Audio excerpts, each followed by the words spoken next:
Olá! Olha, a gente recebeu um artigo bem interessante aqui analisando a relevância do Edson Gomes, né? Ele faz 70 anos em 2025 e a ideia é a gente mergulhar um pouco nesse impacto duradouro dele, Isso, porque vai muito além daqueles refrões que todo mundo conhece, tipo malandrinha, você é um caso sério.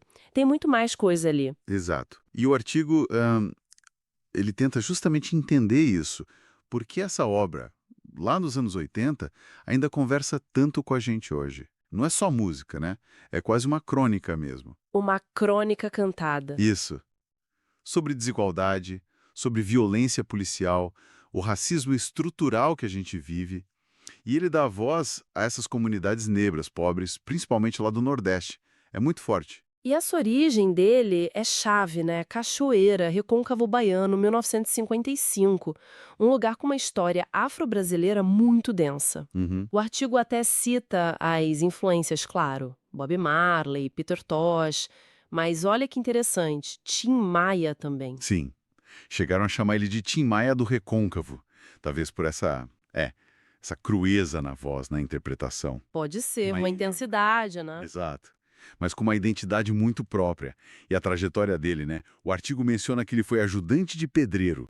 E isso tá na música, sabe? Desde o primeiro disco, Reggae Resistência, lá de 88. Sim, e depois vieram outros marcos. Pois é, Kamikaze em 91, Campo de Batalha em 94, Acorde Levante, Lute, de 97, cada um era tipo assim um manifesto da época. O retrato daquele momento. Isso. E o legal é que essa chama continua. Hoje os filhos dele, o Isaac e o Jeremias, tocam na banda, né, dando sequência a esse legado. Falando um pouco do som, o artigo descreve bem como é aquele roots reggae clássico, né? Aquela batida firme, inconfundível, o baixo bem na frente, pulsando, arranjos diretos, sem muita firula. É, e a voz.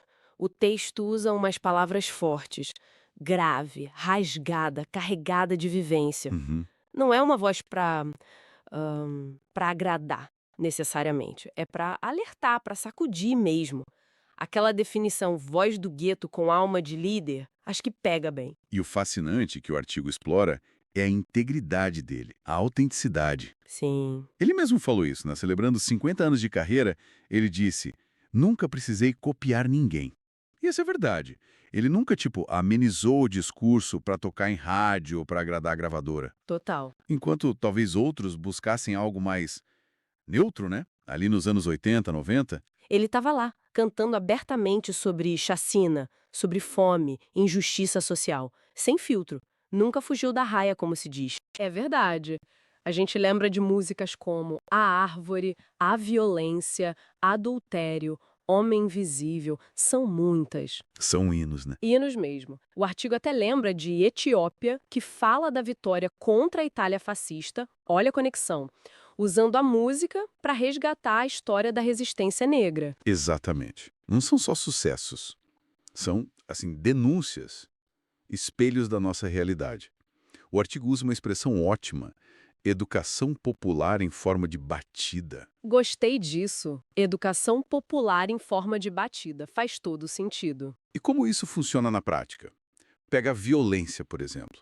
Não é só descrever a brutalidade, Não, é colocar aquilo dentro de um sistema, né? Que marginaliza historicamente corpos negros. Ou Homem Invisível, que fala daquela sensação de não pertencer. uhum.